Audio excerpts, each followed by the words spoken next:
grigia, opaca, sofferente questa immagine. Come ti sentiresti se a 45 anni il tuo corpo è come se ne avesse 100? Decisi che volevo provare a vivere lo stesso, a convivere con lei, quella che mi avrebbe accompagnata per tutta la vita.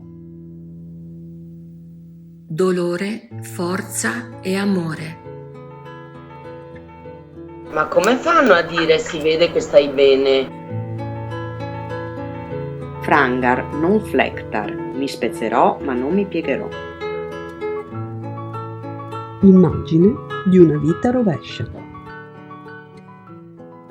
Resisto a pugni chiusi. Sembriamo sane apparentemente. Oh, eccoci qua. Buonasera a tutti. Questa sera abbiamo una puntata molto interessante. E intanto presentiamo la co-conduttrice Ilaria Mattei, il mio alter ego, diciamo, perché facciamo le cose ormai qua insieme. Un toscantamburlo Paolo, ma penso che ormai qualcuno li conosca. Poi abbiamo questa sera un carissimo collega amico da tanti anni. Abbiamo cominciato l'università insieme, per cui eravamo i più vecchi anche del corso, i più anzianotti. Però siamo stati anche tra i più bravi, devo dire la verità, anche se eravamo più vecchiotti eravamo tra i più bravi. E poi abbiamo la signora, adesso siccome le conosco per la prima volta vi presento la signora Colautti Cristina, che è referente per il Comitato Fibromialgici Unito del Veneto, e la signora Sbrogiò Monica invece, che è sempre CFU però di Venezia. Allora, come fare a presentare questa serata? Difficilissimo, tra le altre cose, per tenere aperta, perché mi hanno detto che possiamo fare anche delle domande in diretta, giusto? Per cui lasciamo un po' aperto anche il telefono, che così intanto controlliamo. Allora oggi, casualmente, mi sono messo, per manie mie, che sono maniaco di guardare tutto, la evoluzione e la teoria dei buchi neri, ok?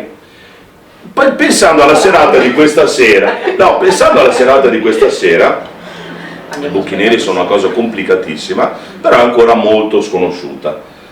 Mi è venuto in mente che la fibromialgia è un buco nero della medicina, posso dire la verità. Allora, la fibromialgia forse non è neanche riconosciuta come malattia, credo. No, non è riconosciuta.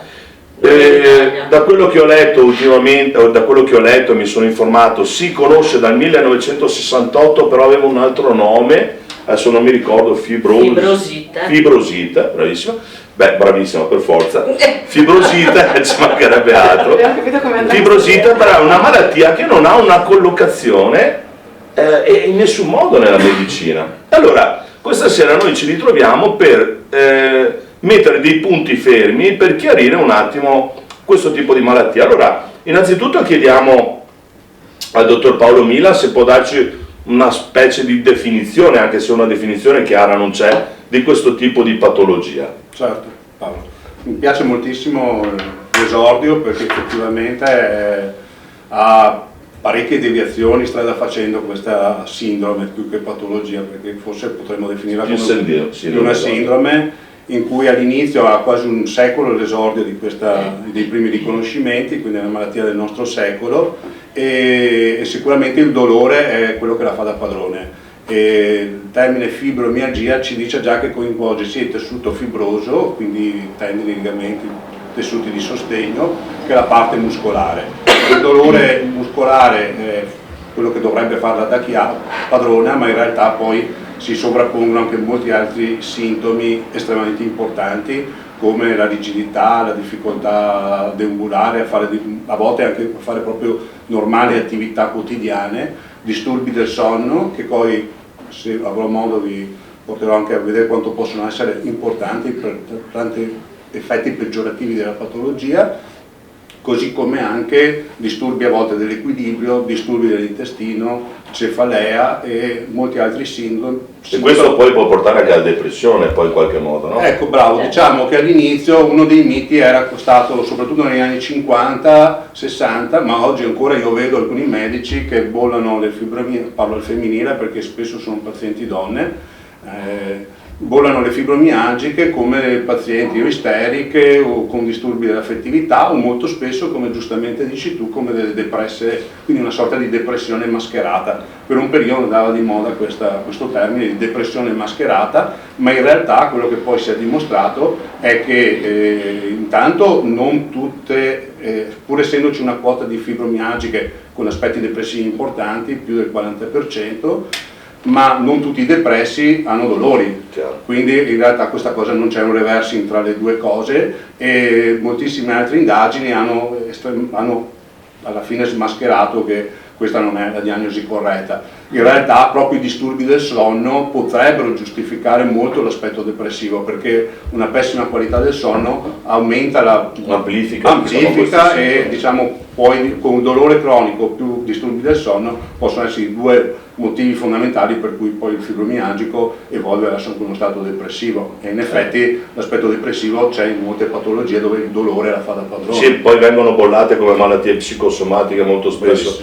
Ora in realtà perché parlavo di buco nero? Perché noi quando dobbiamo fare una diagnosi di patologia, ma in qualsiasi campo, per cui ginecologia, ostetricia, dermatologia eccetera eccetera, noi abbiamo degli esami, abbiamo imparato la semeiotica, che è lo studio dei segni e dei sintomi, e poi abbiamo studiato come arrivare alla diagnosi attraverso degli esami e delle... la fibromialgia questa caratteristica non ce l'ha, cioè non abbiamo un esame che possa dirci realmente questa è fibromialgia piuttosto che qualcos'altro, e questa dico la difficoltà, e per quello parlavo di buco nero, sbaglio? Io credo che sia tutto stravolto da quello che io ho capito della fibromialgia, e come tutti ne abbiamo sentito parlare, forse in maniera anche non consona, credo, per dare una dignità di patologia. Io ho capito che i segni, noi siamo abituati a differenziare i segni dai sintomi, i segni a livello di esame obiettivo non ci siano, di fatto. Io non ho un arto più gonfio, un rossore diffuso, che ne so, io parlo da dermatologo ovviamente, o una gamba rotta per poter dire ho un segno. Il sintomo appunto, da quello che appunto vengo a sapere dai pazienti, è sicuramente una sintomatologia di fastidio, di astenia. Astenia si intende un malessere, direi, in generale, e anche appunto gli esami ematochimici, che sappiamo essere un dato oggettivo, a noi piacciono molto, noi che siamo scienziati tra virgolette nel nostro piccolo, ci piace avere una chiave oggettiva per dare un nome e un cognome alle cose. Vediamo che anche questo è stravolto, quindi è proprio un sovvertimento. Qualche volta vedo che i colleghi reumatologi, che magari hanno più a che fare con questa patologia, arrivano a questa diagnosi per esclusione. Esatto. Cioè vanno per sottrazione, adesso dicono non è quello, non trovo, per esempio, magari sto sbagliando e correggimi nel caso, i segni e i sintomi della fibromialgia sono spesso quelli dell'ipotiroidismo, penso che si possono associare in alcuni casi, e appunto credo che appunto la diagnosi venga fatta realmente quando non trovo niente, allora sarà questa cosa qui. Il discorso che facevi della depressione, anche in questo caso io credo comunque ci sia un disturbo a livello del sistema nervoso. Sì. E mi viene anche da dire, io vedo che spesso vengono usati per curare i pazienti che soffrono di fibromialgia gli antidepressivi con successo.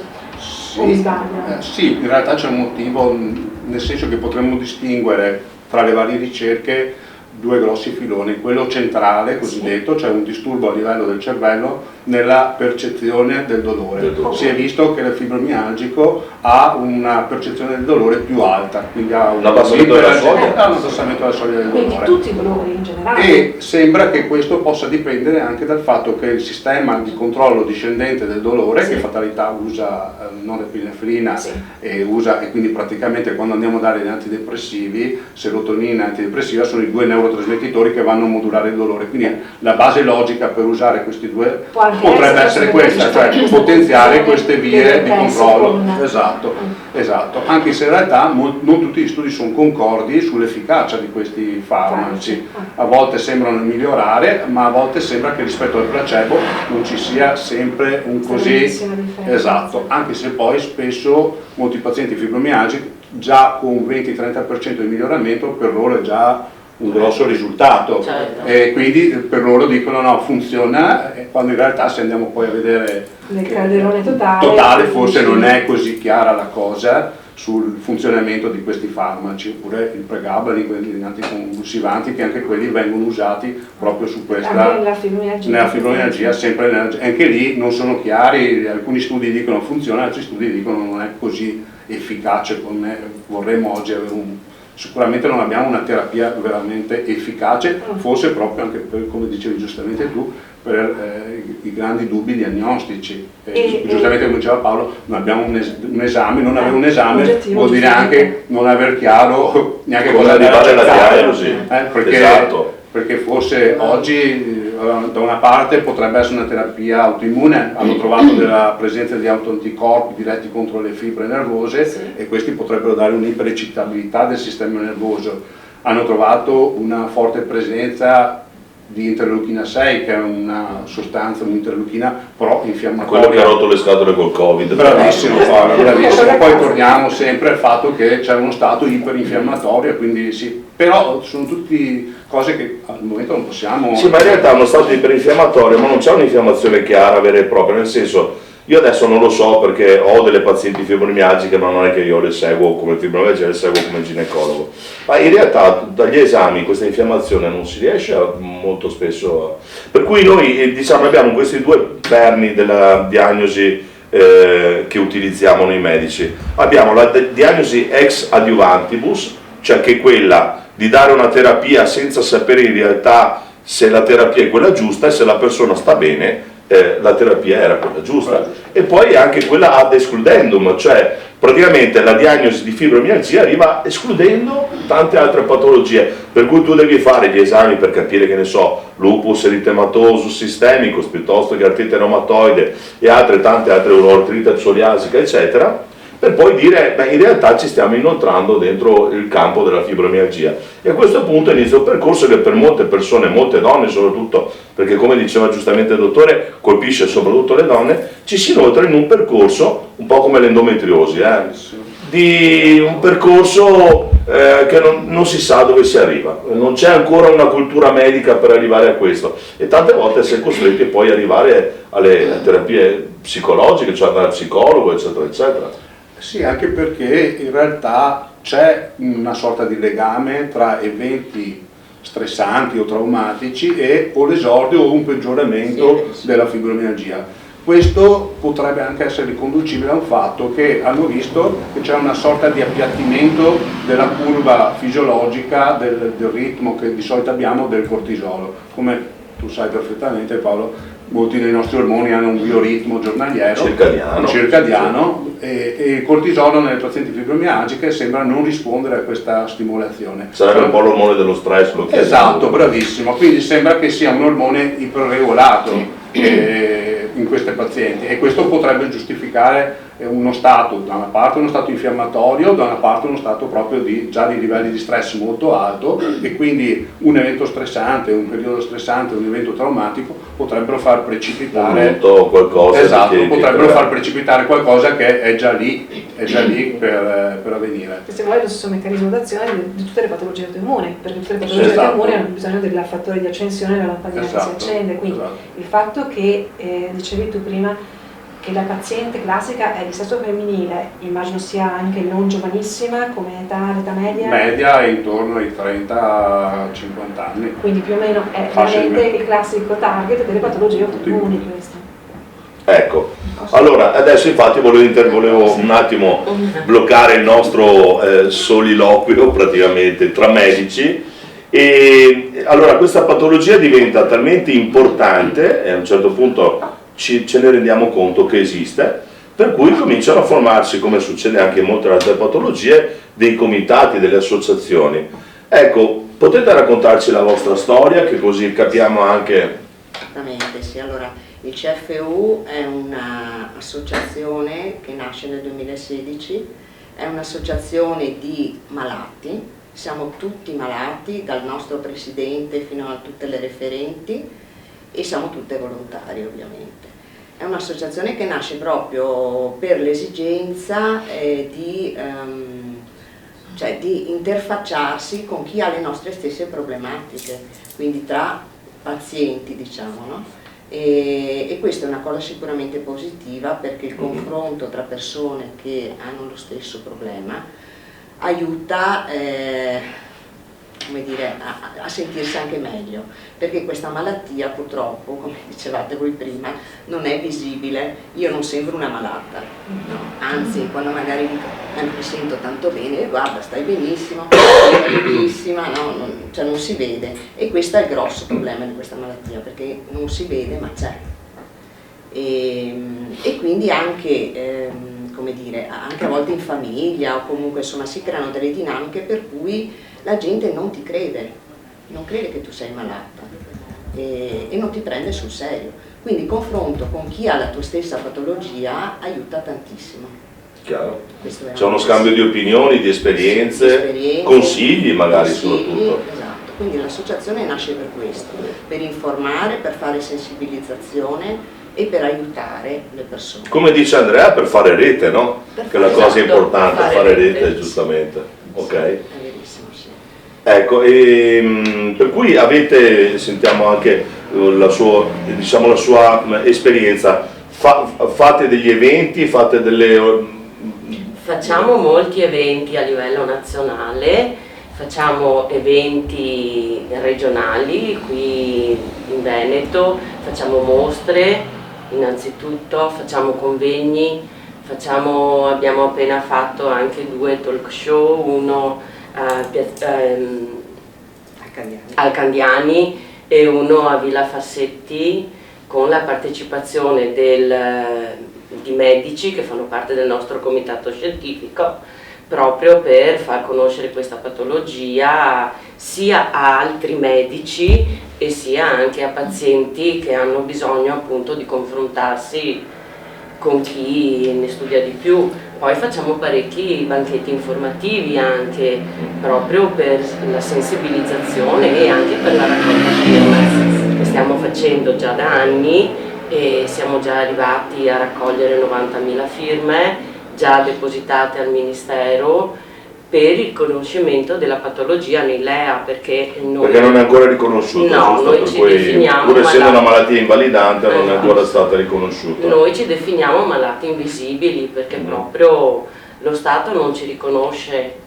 Sì, ritorniamo tutto al discorso che ho fatto all'inizio, un buco nero, insomma. Esatto, un buco nero, sì. Per cui c'è qualcuno che sta cercando di fare luce in questo marasma di difficoltà diagnostica, e anche perché poi in realtà non esiste una terapia, non esiste una terapia chirurgica. La terapia medica sì, no, non so, c'è qualche terapia medica. A proposito di questo, parlavate prima degli antidepressivi, degli psicofarmaci, è vero, funzionano per molte persone, per molte di noi funzionano. Ma effetti collaterali però. Esatto, ma a parte che sono in dosaggi molto bassi, quindi sì, l'effetto collaterale a lungo termine si usi per tanto tempo. Però anche è vero che ad esempio per me non funziona. Cioè, purtroppo la difficoltà di questa malattia è che è anche molto soggettiva, sì. Cioè ogni paziente la vive in maniera diversa e spesso è associata a altre malattie, patologie reumatiche, come dicevate prima, per cui ad esempio Monica ha la Sjögren, e altre erosivo, altre hanno la tiroidite di Hashimoto, altre la tiroidite reumatoide. Sì, c'è sempre di base una malattia autoimmunitaria, sì, insomma. sì. Non sempre. Spesse molto volte, spesso, molto spesso c'è una malattia. Io ho solo la fibromialgia, ad esempio. Per esempio, vedi, per cui non è sempre non di è base. sempre. A parte che vi dirò, gli autoanticorpi sono talmente tanti che per fare un dosaggio di tutti gli anticorpi bisognerebbe spendere €1 milione, perché in realtà di autoanticorpi ce ne sono veramente una marea, e di conseguenza probabilmente non è neanche facile, magari ci sono, ma magari sono misconosciuti. Esatto. E non danno sintomi. Sì, molto spesso non danno sintomi. sintomi. Sono presenti a basso dosaggio e esatto. Resta in quel calderone di incertezza che alla fine non proprio un da quello che hai visto, Paolo, secondo te c'è anche una componente genetica oppure no? C'è una trasmissione familiare? Non lo so, chiedo. C'è una famiglia? Allora, ci sono delle ricerche a livello genetico e sembra che ci siano l'espressione di alcuni geni favoriscono, quindi una sorta di familiarità ci può essere. Però non una trasmissione proprio genetica classica come conosciamo. Mia mamma ce l'aveva, io l'ho scoperto dopo. Ma magari una volta neanche non se ne parlava, per cui chissà, tante donne magari se la tenevano e andavano avanti così. Allora, abbiamo parlato un po' di diagnosi difficile, abbiamo parlato di terapia farmacologica difficile. Allora, parliamo di stile di vita.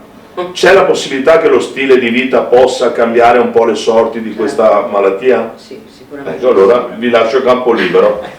Nel senso che insomma, è una malattia che l'approccio deve essere multidisciplinare.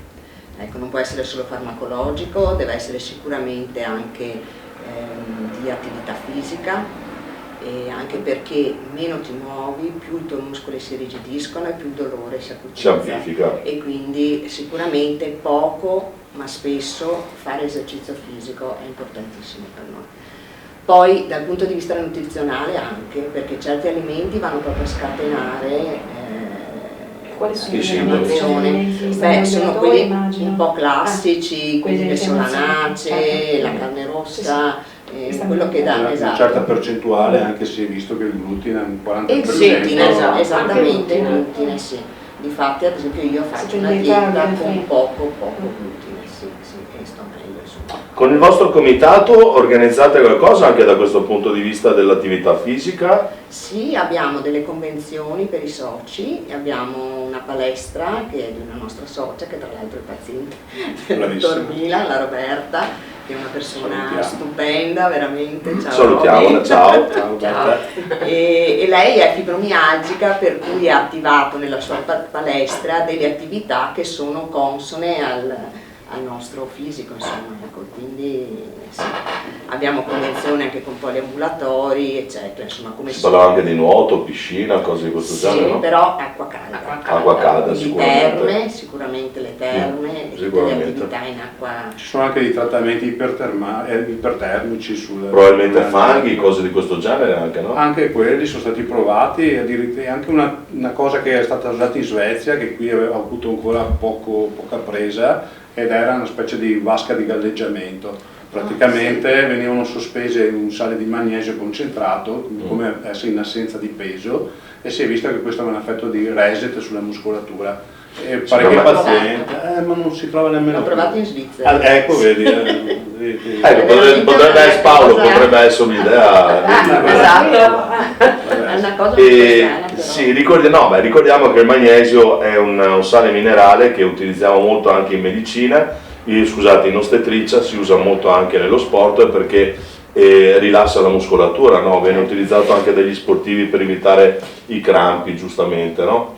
Per cui potrebbe essere anche un'idea, visto che è una patologia che colpisce muscoli e articolazioni, potrebbe essere anche una bella idea. E qua in Italia non si trova.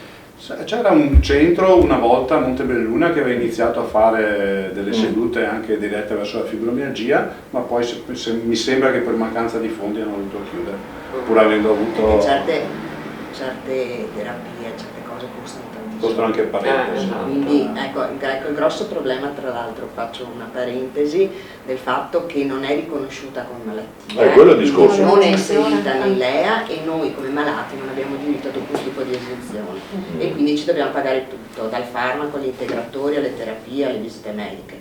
E questo insomma trovo che non sia corretto nel 2022, che siamo malati di seconda serie. Si torna sempre al buco nero di cui abbiamo parlato all'inizio.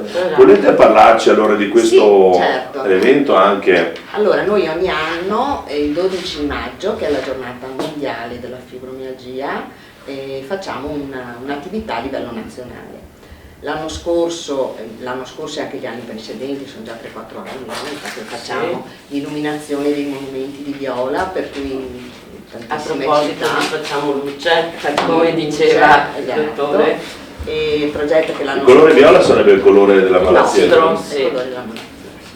E quest'anno invece facciamo luce, nel senso che molti comuni illumineranno, ormai è diventata una consuetudine, diciamo. Però quest'anno abbiamo voluto fare questo progetto a livello nazionale insieme con il VAS, che è l'associazione Verde Ambiente e Salute, mi pare, sì, Verde Ambiente e Salute, e assieme all'Arma dei Carabinieri, al reparto forestale dell'Arma dei Carabinieri, piantiamo la salute. Quindi pianteremo, ogni capoluogo di regione pianterà un albero, piccolo albero, proprio per come dire, sensibilizzare per piantare la salute. Questo albero rimarrà, crescerà, verrà fissa una targa appunto con tutti i dati, insomma CFU, giornata mondiale. E voi lo farete quando allora? Noi lo facciamo il 10 di maggio alle ore 11:30 al Parco di San Giuliano a Mestre, nell'area vicino all'area Cando. È stato organizzato con il Comune di Venezia. Ci sarà anche la nostra presidente Linda Damiano, sì, che salutiamo. Ciao Linda. Linda è una persona squisita veramente, molto sensibile e veramente ci ha preso a cuore, dico io, nel senso che qualsiasi cosa le proponiamo è sempre disponibile, veramente proprio. È super oberata dal lavoro, perché tra tutte le persone che gli chiedono, comunque è molto in gamba. Ecco, diciamo che a questo punto però allo stato dell'arte, come una persona, ecco, un'altra cosa che volevo dire, la prima persona che incontra un paziente che ha dei problemi di questo tipo, normalmente è il medico di base. C'è una sensibilizzazione dei medici di base da questo punto di vista? Ecco, questo mi interessava, perché il primo approccio che ha una persona quando sta male, normalmente, o è l'amico medico che magari, ma il primo approccio è il medico di base. Certamente, esatto. Bisogna fare tanta formazione, tantissima, perché ancora ci sono moltissimi medici che... Avete rapporti con l'ordine dei medici per fare qualcosa o no? Allora, abbiamo... Perché il nostro presidente è una persona molto in gamba, secondo me sarebbe da contattarlo per questo. Allora, a livello nazionale sono stati fatti anche diversi corsi con crediti formativi proprio per i medici, anche specialisti, eccetera. E qui adesso abbiamo preso dei contatti a Santa Maria di Sala quando abbiamo fatto appunto la proiezione del docufilm sulla fibromialgia, con dei medici di Padova che che si sono resi un po' disponibili per creare un corso ad hoc proprio. Però insomma, ovviamente siamo un po' indietro, ben disposti. Spesso è una diagnosi tardiva, io vedo persone che hanno girato dappertutto e mi arrivano. Sì. Poi magari diventa per me semplice perché ormai hanno già fatto talmente tanta roba e anche perché ormai ho visto parecchi pazienti, quindi ho un po' l'occhio e come per te Paolo, in certe patologie diventano... Però molte volte ti chiedi come mai sono passati anni. Sì, io faccio un parallelismo anche con l'endometriosi, perché la diagnosi di endometriosi è tardiva al massimo, molto spesso io mi trovo con pazienti che hanno fatto dei percorsi assurdi per poi arrivare alla fine, perché anche l'endometriosi non è una malattia proprio così chiara e limpida, molto meno comunque della fibromialgia, nel senso è molto più grave la fibromialgia come per noi medici arrivare alla diagnosi. L'endometriosi bene o male, se uno vuole ci arriva, ma non avendo ancora una collocazione. Però vi do una bella notizia, nel senso che Fondazione ISAL, che è il nostro partner, il cui presidente, il professor William Raffaelli, è anche uno dei medici del nostro comitato scientifico. Noi abbiamo un comitato scientifico con dei medici molto bravi che ci sostengono e ci aiutano in tutte le attività che facciamo. E questa fondazione sta studiando, ma siamo quasi addirittura d'arrivo, il biomarcatore per il dolore cronico, per cui ci sarà questo esame del sangue che consentirà proprio di misurare il dolore cronico e quindi di conseguenza la fibromialgia. È una cosa molto interessante. Poi cominciamo a fare i primi passi verso la diagnosi, insomma. Sì. Io invece ero interessata a capire una cosa, voi fate parte, abbiamo detto, del comitato veneto-veneziano per questo tipo di patologia.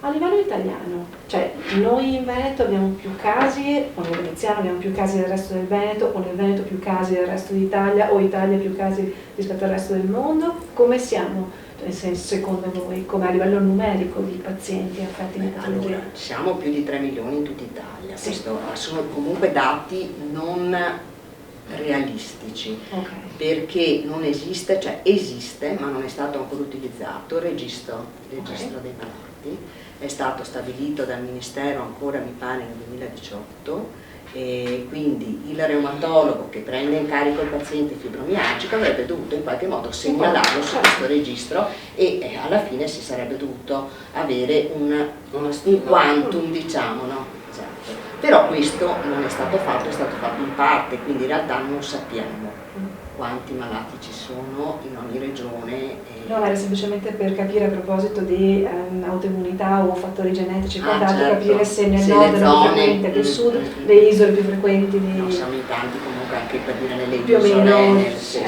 omogenea la Sì, distribuzione. sì. Diciamo che una cosa, noi abitando in una zona molto umida, perché anche il clima influisce molto sulla fibromialgia, quindi noi nella zona padana diciamo che si soffre molto di più di dolori, cioè potendo vivere in una zona più asciutta si Magari sarebbe... ci sono meno casi per il fatto che il paziente... Non è che ci sono meno male, casi, ma magari è meno pesante da portare avanti. Come dire, avere la fibromialgia a Rovigo d'inverno o averla alle Maldive. Sì, ecco, esatto, si vive molto meglio alle Maldive. Mangiando magari ananas, noci di cocco, pesce fresco e caldo. Bravo, cioè, penso che tante malattie sarebbero molto meno importanti. Per cui a questo punto voi che cosa vi aspettate un po' dal futuro, dal Servizio Sanitario Nazionale, da chi è competente, dai commissari sanitari regionali? Vi aspettate? Il riconoscimento della malattia, Il riconoscimento e l'inserimento nei LEA. Dal 2016 che la nostra associazione, insieme anche ad altre associazioni, ovviamente si sta battendo per questo attraverso la raccolta firme, come diceva prima Monica.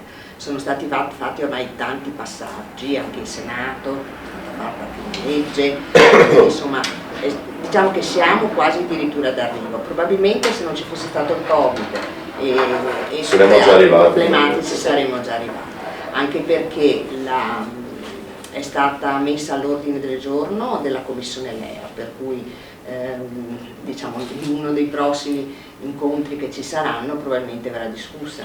In Senato è stata discussa tante volte e insomma ci sono dei DDL 299 a firma della senatrice Boldrini e quello è partito tutto da lì poi alla fine, insomma.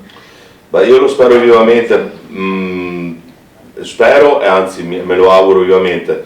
Ricordiamo che gli ultimi LEA però hanno tolto più che mettere, Sì. Cioè, gli ultimi LEA hanno tolto una marea di cose. Una delle cose di cui io mi sono incazzato di più veramente è stato portare l'età media per la mammografia a 45 anni invece di 40. Là veramente sarebbe da fare una battaglia mega galattica, perché è una cosa che non accetto, non è accettabile. È stato tolto molto, non è colpa della... Allora c'è stato il primo era stato il commissario, no, porca miseria, adesso mi sfugge il nome, l'ex ministro della sanità, come si chiamava, quello che era di Forza Italia, che adesso è nel PD. Signore, vabbè, comunque i nostri ministri in realtà, da quello che ho capito, c'entrano poco, è un problema di Europa. È l'Europa che ci ha tolto, non so se lo sapete, ma si parla tanto bene della sanità svedese, norvegese, eccetera. La Lorenzin, bravissima. La Lorenzin ha applicato nient'altro di quello che sono le regole europee. In Europa si fanno pochissimi esami di screening, si parla tanto di sanità svedese, tutto gratuito, io ho avuto delle pazienti mie che si sono trasferite in Svezia in gravidanza, hanno fatto 3 visite, 2 ecografie, non sapevano come stava il bambino, è tutto gratuito, grazie, ma non fanno neanche niente. Loro fanno addirittura la mammografia a partire dai 50 anni, che è una cosa assurda, per cui speriamo bene, che diciamo le dita. Sì, ma il ministro Speranza ci ha dato buone speranze.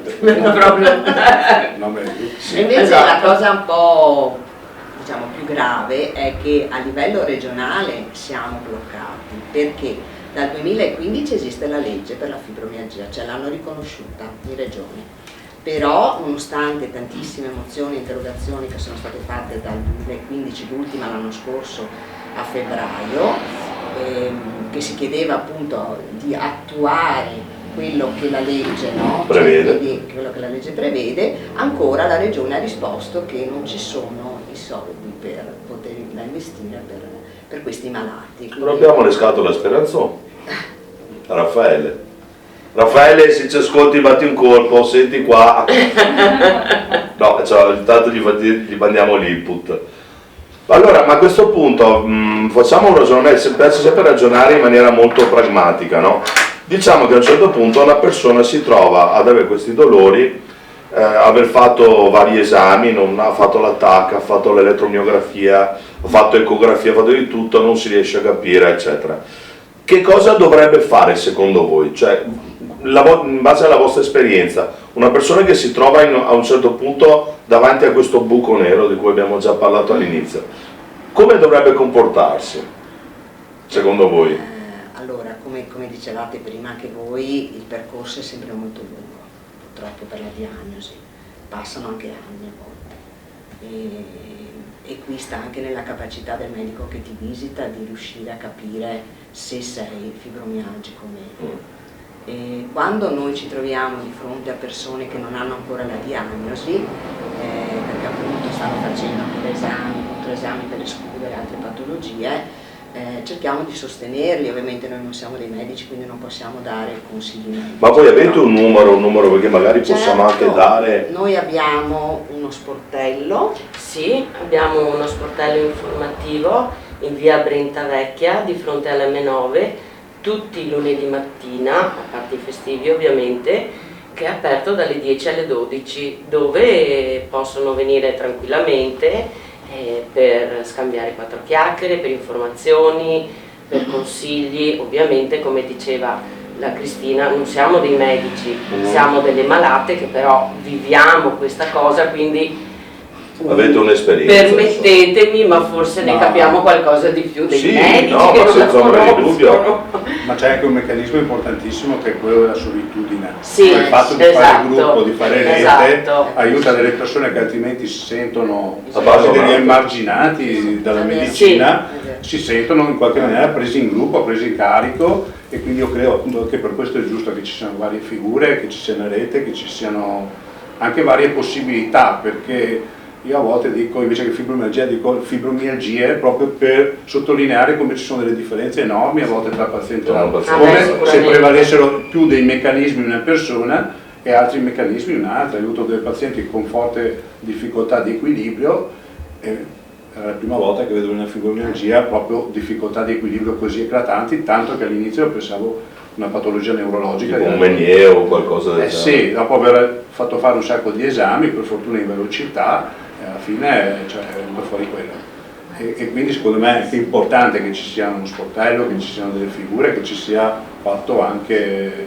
Sì, ma poi ricordiamo che soprattutto in una donna in età fertile lo stress si ripercuote anche a livello genitale, per cui abbassamento delle difese immunitarie, per cui infezioni, ma soprattutto alterazioni del ciclo, per cui verosimilmente poi io ho tante pazienti che mi dicono ho la fibromialgia e loro per fortuna lo sanno, e mi ritrovo spesse volte con assenza di ciclo, per cui amenorrea, oligomenorrea o dolori mestruali eccetera eccetera, che poi vanno ad amplificare ancora di più quello che è diciamo l'insieme di sintomi. Dici Roberta? Volevo chiedervi, rientrano poi determinati sintomi, cioè riescono a rientrare, c'è una qualcosa tipo? Nel senso che quando c'è un sintomo forte, se si riesce a equilibrare in qualche modo, come ad esempio l'equilibrio citato adesso, qualsiasi altro disturbo, ecco. Io ce n'ho migliaia. Quindi, diciamo che per fare la diagnosi esistono dei criteri. Negli anni si sono modificati molto dei criteri. Uno cardine è che ci sono dei punti dolorosi, punti trigger. Per alcuni sarebbe meglio usare delle aree trigger, perché a volte sono anche... migliorate queste persone in questo senso. Allora diciamo che le terapie dovrebbero puntare a un miglioramento della qualità di vita, della percezione del dolore, della qualità anche delle attività quotidiane, eccetera eccetera.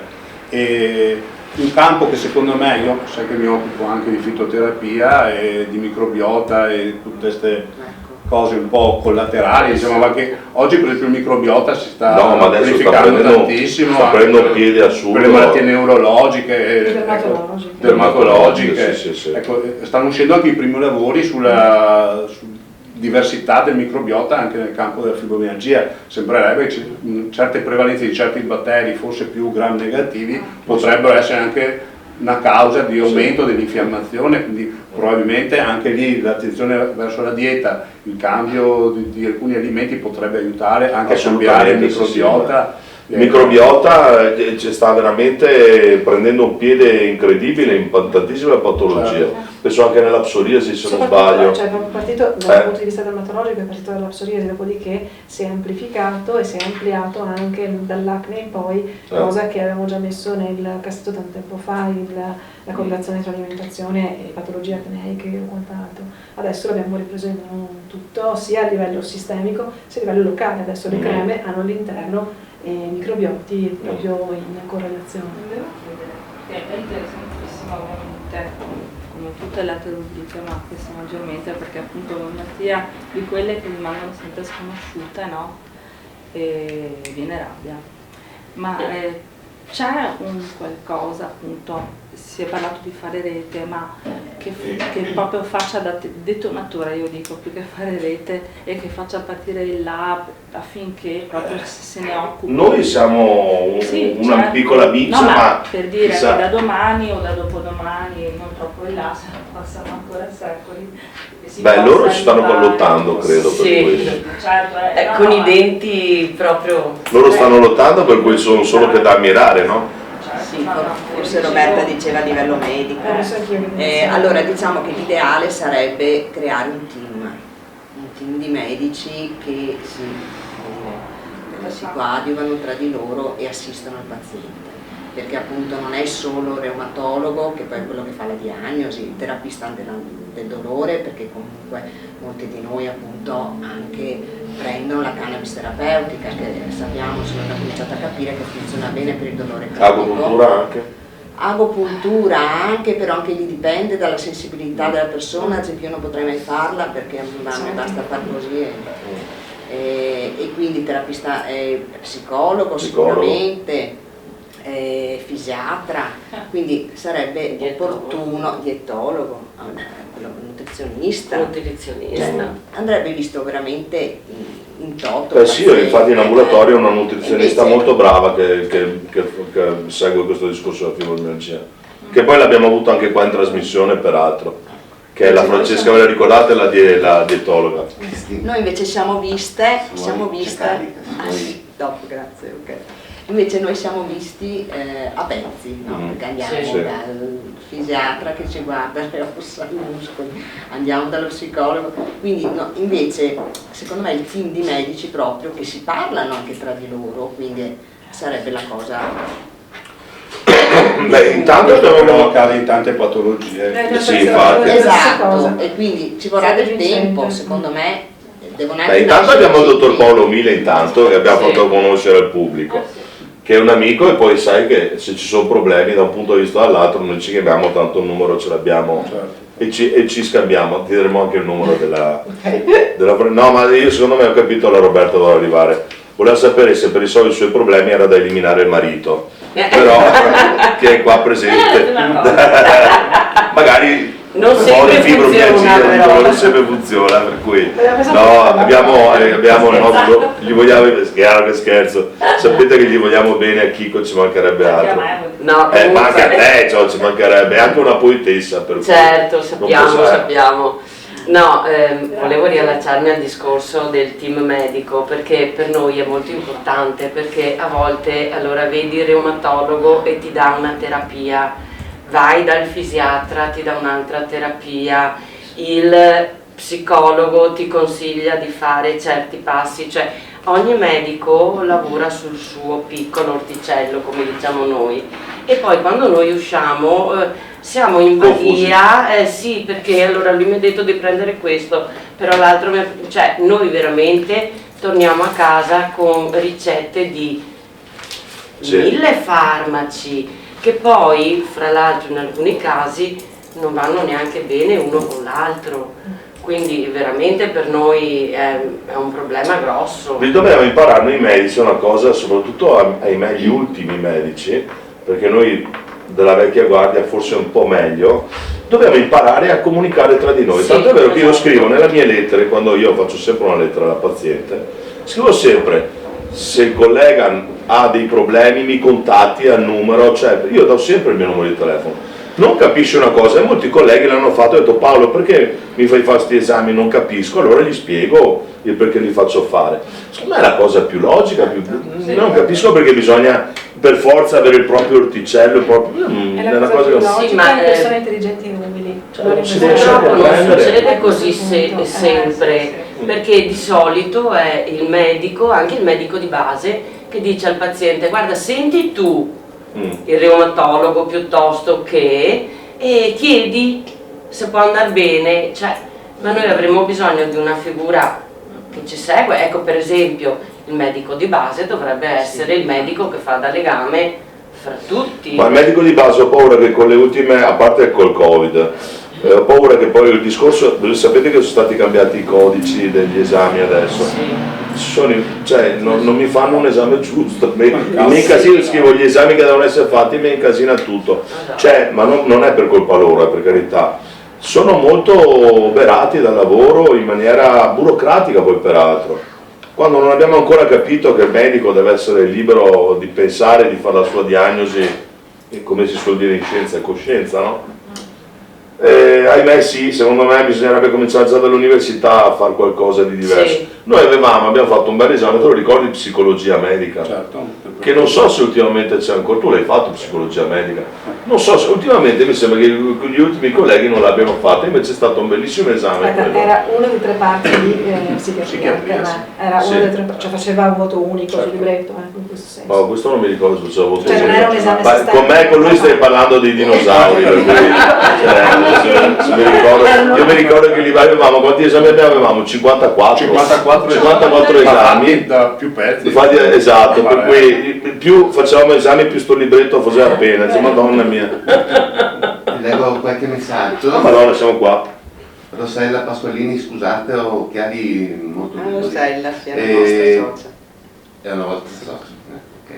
Buonasera, volevo ricordare che l'età della fibromialgia si è abbassata. Tantissimo, e questo è vero, mi ha chiamato una mamma di una ragazzina di 15 anni che la figlia soffre di fibromialgia e sono disperati perché veramente non sanno. Maura Bernardi che vi saluta, sì, su un messaggio precedente, dice sì, l'età si è abbassata, ci sono ora adolescenti e anche bambini.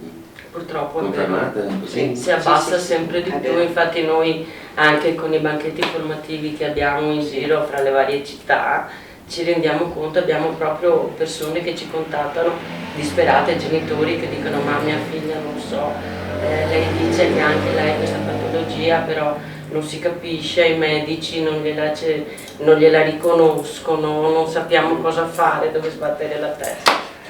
È un problema. Un altro messaggio, il magnesio è soggettivo, io prendo morfina e i miei dolori sono leggeri. Pensate. Purtroppo sì. Pensate a che livelli siamo. Sì.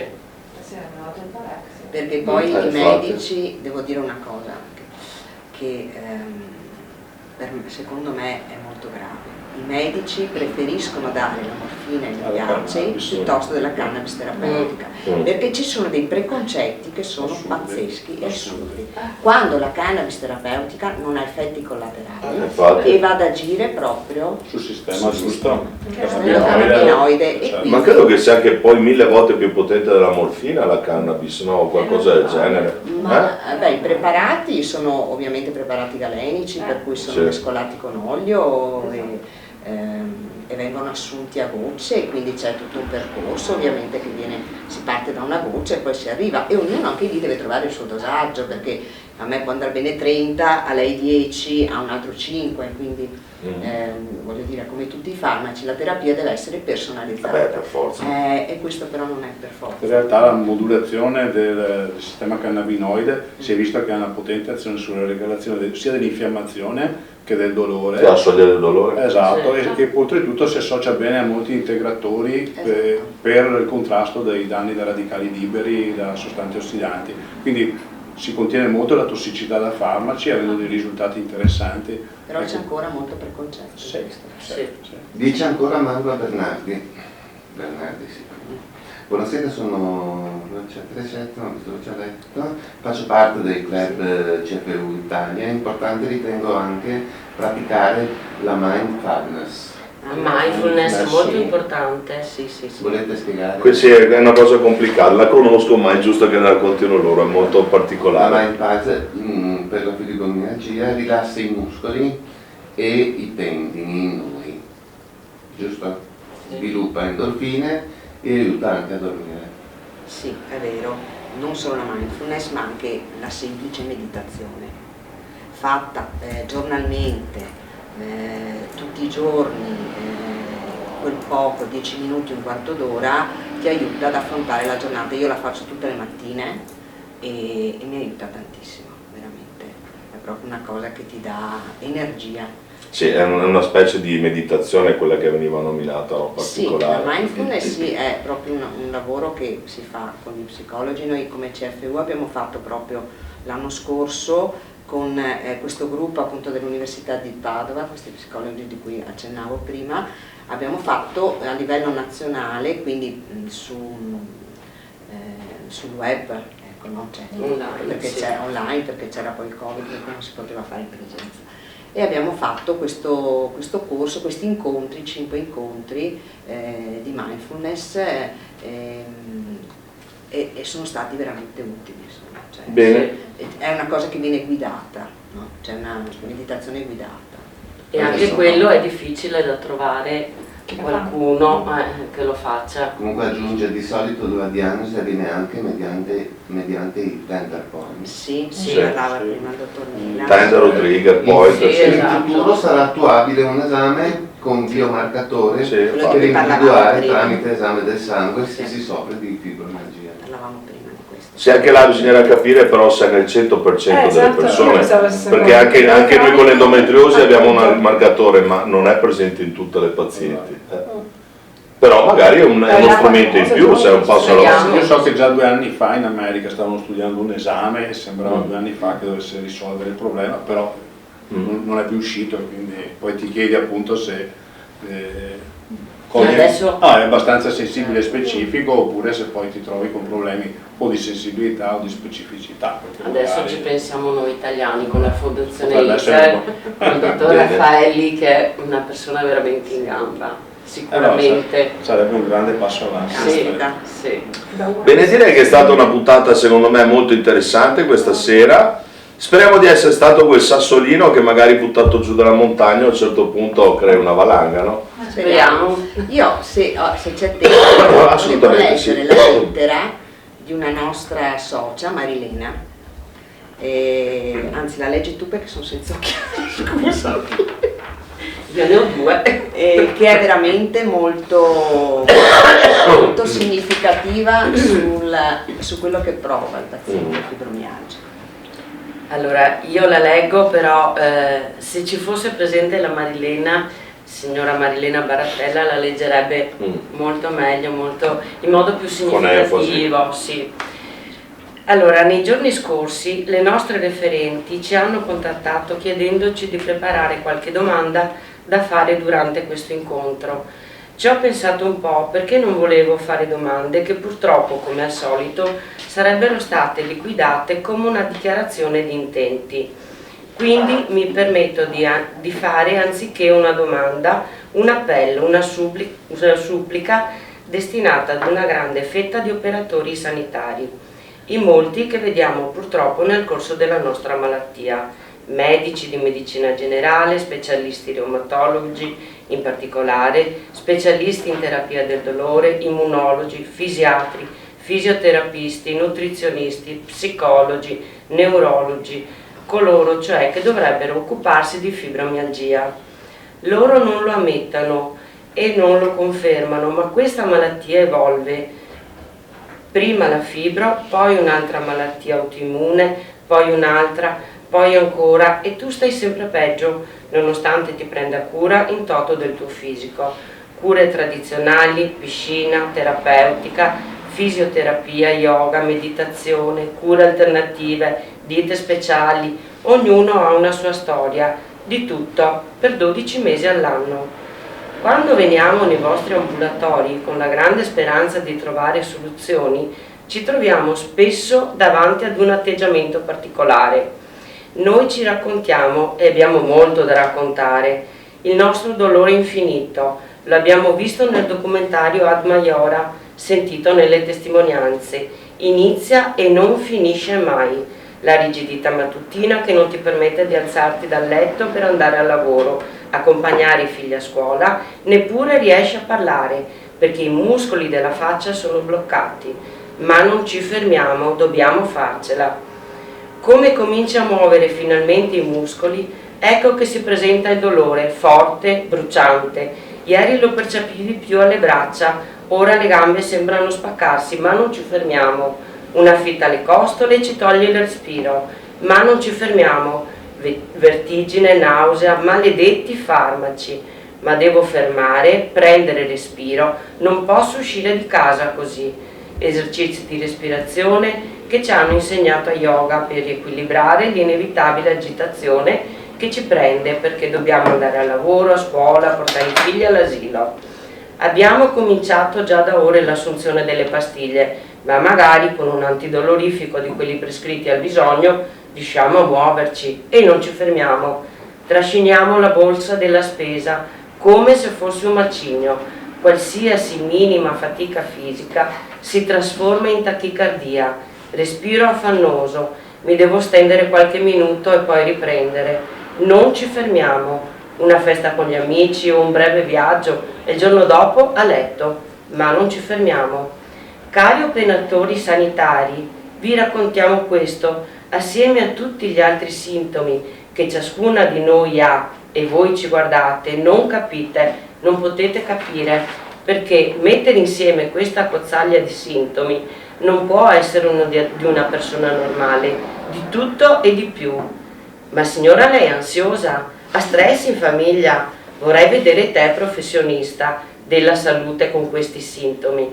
Ah, dimenticavo, ci sono sempre, diventano il tuo pensiero fisso, ti addormenti a tarda notte con il dolore, ti svegli durante la notte e senti il dolore, ti alzi e senti il dolore sempre, per giorni, mesi, anni. Il mio reumatologo da anni chiude la visita dicendomi: vedrà signora che avrà dei periodi di remissione. Ma quali? Ora, cosa ti chiedo, specialista della sanità? Ti chiedo di valutare con me il mio dolore, ti chiedo di rispondere al mio dolore, di farti carico del mio dolore, con la stessa dignità con la quale ti prendi in carico altri dolori che non si chiamano fibromialgia. Qualsiasi ne sia la causa, che ancora non si conosce, ti devi prendere cura del dolore. Il nostro dolore ha la stessa dignità di tutti gli altri dolori. Basta sorrisini di compatimento, basta abbassare le braccia impotenti, basta costringerci a fare cose che non siamo in grado di reggere per la fatica e per i costi. Mettetevi a studiare, a fare ricerca, a fare gruppo insieme fra di voi, confrontatevi e non pensate solo a trattare la parte del nostro corpo che riguarda la vostra specializzazione, senza poi valutare tutto il resto. Trovate un linguaggio comune, semplice, che non ci disorienti come oggi ci succede tra un medico e un altro. Noi non chiediamo la luna, chiediamo che la sanità si prenda carico con consapevolezza di noi, che si trovino risposte alla nostra malattia, che non è facile, ma non deve essere trattata con quella autosufficienza che spesso percepiamo. E ora un grazie alla nostra associazione CFU Italia, che da anni studia, aggrega, si fa carico e si batte per quanto sopra descritto e anche per molto di più, sopperendo alle carenze istituzionali e dandoci ogni giorno la speranza di cui non possiamo fare a meno. CFU uguale persone ammalate di fibro che sanno bene di cosa parliamo e si danno anima e corpo per questo obiettivo. Grazie anche ai partecipanti a questo incontro che certamente, visto la loro presenza e la loro disponibilità, non fanno parte di coloro di cui ho parlato prima.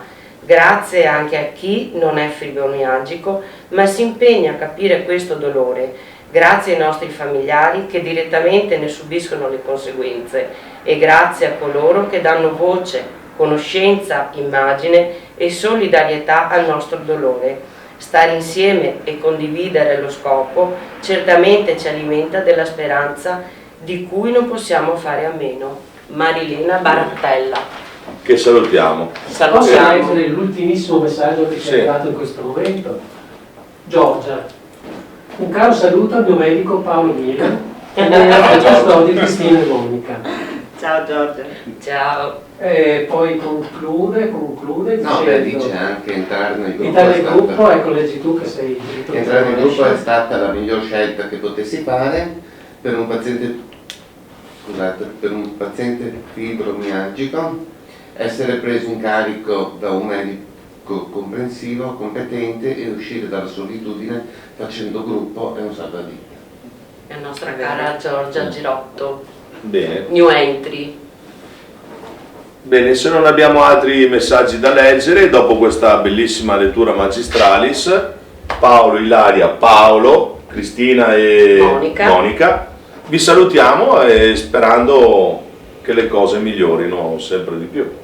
Certo, in bocca al lupo. È la nostra speranza. Crepi. Sicuramente ci daremo appuntamento per quel giorno. Assolutamente. Sicuramente, volentieri. Grazie del vostro. Buonasera a tutti. Grazie a tutti. Buonasera. Buonasera.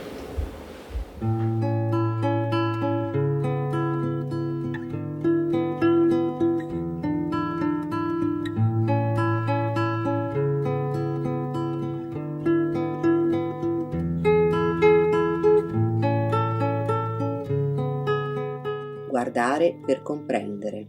La fibromialgia è un progetto fotografico che ha l'obiettivo di raccontare le storie e i vissuti di 9 donne con fibromialgia.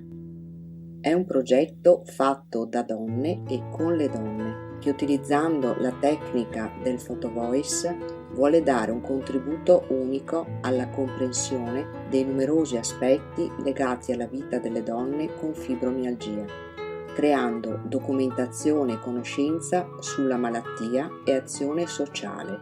L'idea è nata dalla volontà e dalla necessità di sensibilizzare e informare le donne stesse e il vasto pubblico su questa malattia di cui ancora si parla troppo poco. Il photo voice è uno strumento altamente motivante e coinvolgente che combina la fotografia con la ricerca e l'azione partecipata, permettendo alle persone di esprimere il loro punto di vista con facilità, attraverso parole e immagini. Questo strumento dà alle persone la possibilità di documentare la loro vita e di concettualizzarla, partendo dal presupposto che le persone che vivono una determinata situazione siano anche le testimoni più attendibili rispetto alla situazione stessa. Progetto realizzato con il contributo del Comune di Treviso. Grigia, opaca, sofferente questa immagine. Lo sfondo con il mare calmo ispira invece pace e serenità. È ciò che cerco e non riesco a trovare. Dolore, sofferenza fisica, stanchezza mi tolgono il fiato. Creano una barriera dentro di me che non riesce a percepire tanta bellezza. Perché non la vedo? Perché non apro gli occhi oltre quell'orizzonte che è un limite?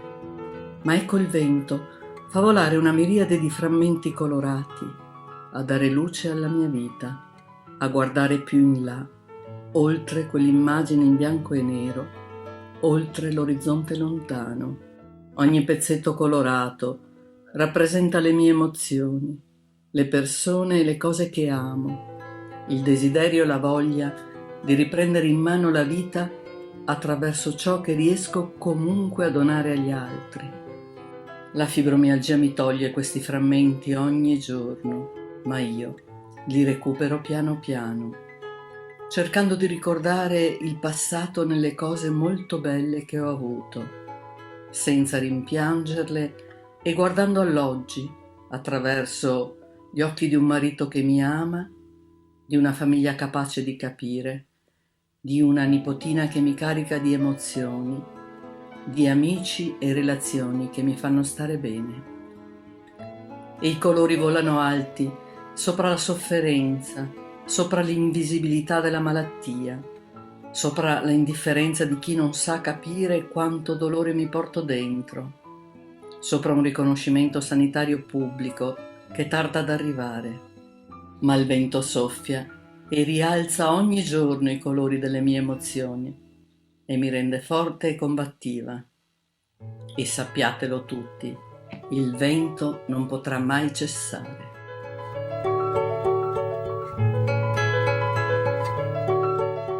Come ti sentiresti se a 45 anni il tuo corpo è come se ne avesse 100?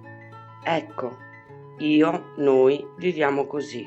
Non possiamo lavorare, facciamo fatica a fare qualsiasi cosa renda una persona un essere vivente.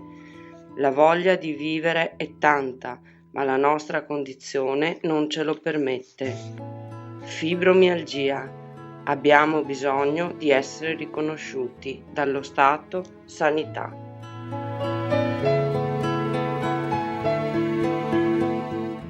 Sono seduta davanti al medico e in un attimo mi crolla il mondo addosso. Signora, lei ha una malattia dalla quale non si può guarire, per la quale non esiste una cura, la fibromialgia. Camminando verso l'auto con il mio compagno, scoppio a piangere. I miei progetti, il lavoro, le passioni, non riesco più a fare nulla. La mattina non ho le forze per alzarmi, per portare fuori il cane, tutto è più lento, io sono più lenta. Tutte le notti combatto una battaglia che mi sfinisce e alzarmi è una tortura. Ho la nausea dalla stanchezza e sarà per sempre così. La mia esistenza era diventata in bianco e nero. Tante volte mi sono chiesta se aveva un senso vivere così, anzi non vivere così. Ogni giorno ho male ovunque e con ovunque intendo proprio tutto, muscoli, nervi, giunture, cuoio capelluto, denti, testa. Ho piedi e gambe di fuoco, braccia e schiena di vetro. Fanno male anche i vestiti e le lenzuola sulla pelle. Ho nausea e la testa annebbiata come se ci fosse dentro un mazzo di carte in continuo movimento. Poi un giorno i miei nipoti di 3 anni mi fanno una domanda. Zia, in braccio? E io, amori miei, la zia non ce la fa. Avevo paura di farli cadere, perché ogni tanto arriva un pugnale che mi colpisce la gamba, il braccio, il ginocchio o qualsiasi altro punto del corpo. Mi sentivo svuotata. Avrei voluto scomparire.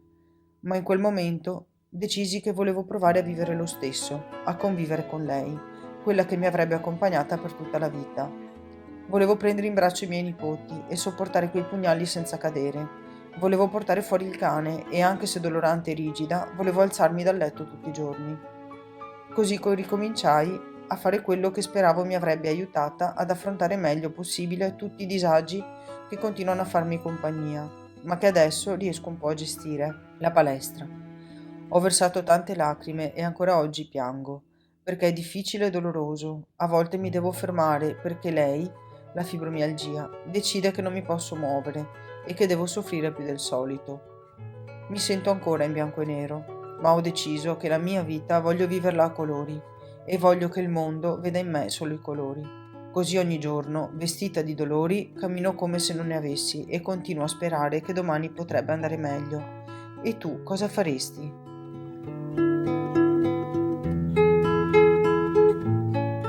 Dolore, forza e amore. Ho 12 anni. Sono una nuotatrice agonista. Sono sul blocco di partenza. I dolori, il malessere, la stanchezza, come spesso mi capita, sono tangibili. Il mio volto e il linguaggio del mio corpo lo dimostrano. Dai Roby, mi dico, è una gara importante, ce la farai. Come sempre do il meglio di me stessa, bracciata dopo bracciata.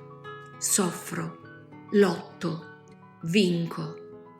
Lo sport mi ha ulteriormente temprato e insegnato a non mollare mai.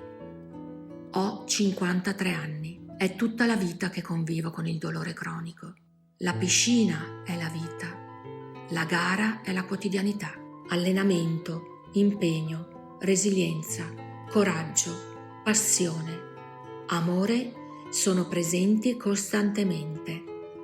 Talvolta ho la sensazione di non farcela, talvolta la nuotata è fluida, altre volte è faticosissima.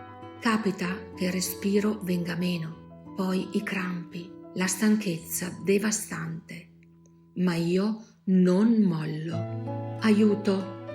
Sento di annegare, ma io non mollo. Aggrappo la mano che amorevolmente mi viene tesa e, con tutta la mia grinta, riprendo a nuotare. No, io non mollo. Ecco, raggiungo il traguardo, ritorna il sorriso. Questa è la mia vita, una ciclicità e costanza di dolore, forza e amore.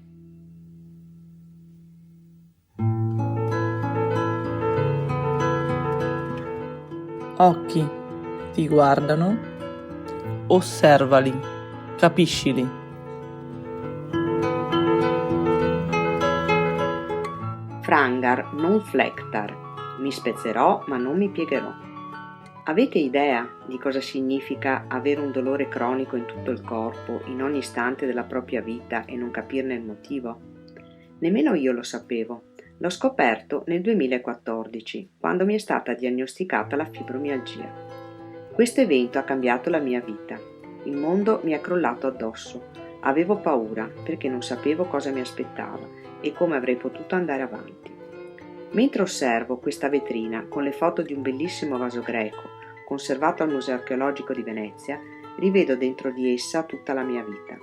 Emergono emozioni contrastanti, sconforto, rabbia, dolore, ma anche speranza, forza, determinazione e un senso di liberazione per aver finalmente capito che i miei dolori sono reali e hanno un nome. Sì, perché esteriormente non si vede nulla, non ho ferite o lividi neri che solcano la mia pelle, non sembro nemmeno malata e quando le persone mi guardano non vedono realmente quello che provo dentro di me. Questa malattia ti devasta il corpo, ti succhia l'energia, ti esaurisce mentalmente. Prima avevo un lavoro, facevo l'archeologa, mi piaceva tanto, mi dava molte soddisfazioni e completava la mia persona. Oggi non lo posso più svolgere perché questa malattia non me lo consente. Mi sento come il vaso della vetrina, rotto in 1000 pezzi, che qualcuno a fatica cerca di tenere assieme con dello scotch, ma è difficile. Ogni tanto lo scotch si toglie e i frammenti si staccano nuovamente. La mia famiglia mi è vicina, anche se forse non comprende appieno il mio disagio. Loro sono il filo d'oro che sta cercando di ricostruire il vaso, unendone tutti i pezzi per riportare a nuova vita questo oggetto, perché dall'imperfezione e da una ferita possa nascere una forma ancora maggiore di perfezione estetica e interiore, come nella tecnica giapponese del kintsugi. Le cicatrici invisibili del mio corpo rivelano la mia storia. Sono la dimostrazione del fatto che sto cercando di superare le difficoltà che incontro quotidianamente. Mostrano che sono una sopravvissuta e mi infondono coraggio. Il mio obiettivo è quello di non perdere la speranza e di guardare positivamente al futuro, sperando in un riconoscimento della malattia, poiché, nonostante le difficoltà derivanti dalla fibromialgia, sono consapevole del fatto che dagli ostacoli della vita si rinasce sempre più forti. E io non mi piegherò alla fibromialgia, io non mollo.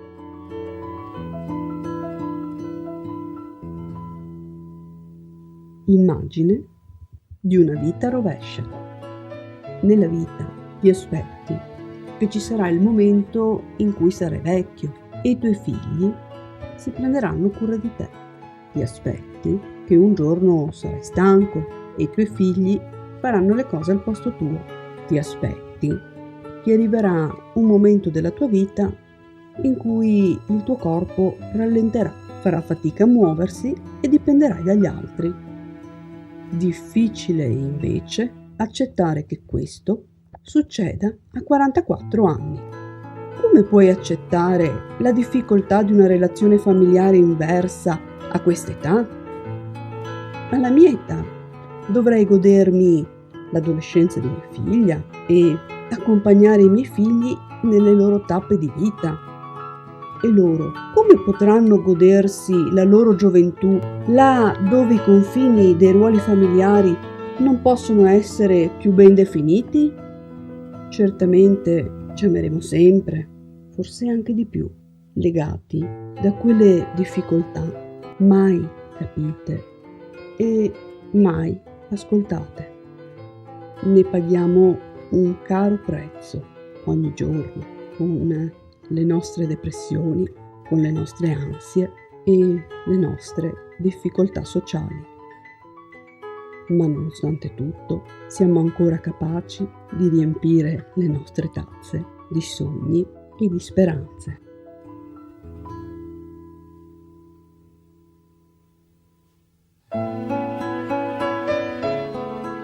Incatenata dalla malattia e dal dolore, nella solitudine che a volte mi costringono a vivere, resisto a pugni chiusi.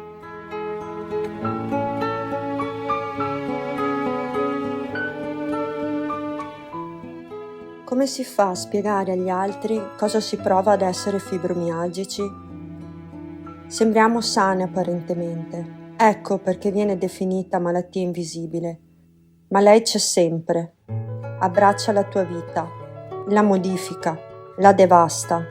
Il dolore e la stanchezza ci costringono a modificare lo stile di vita e i rapporti con le persone che conosci. Spesso sembra di combattere con i mulini a vento. Non ti senti capita. Tutto quello che per te era conosciuto e certo diventa sconosciuto e incerto e da ricostruire passo dopo passo. E se gli altri non vedono i segni della malattia, non ti credono. Ecco perché un fibromialgico ha bisogno di una mano tesa per poter affrontare la vita quotidiana e la speranza del riconoscimento ci fa combattere ogni giorno.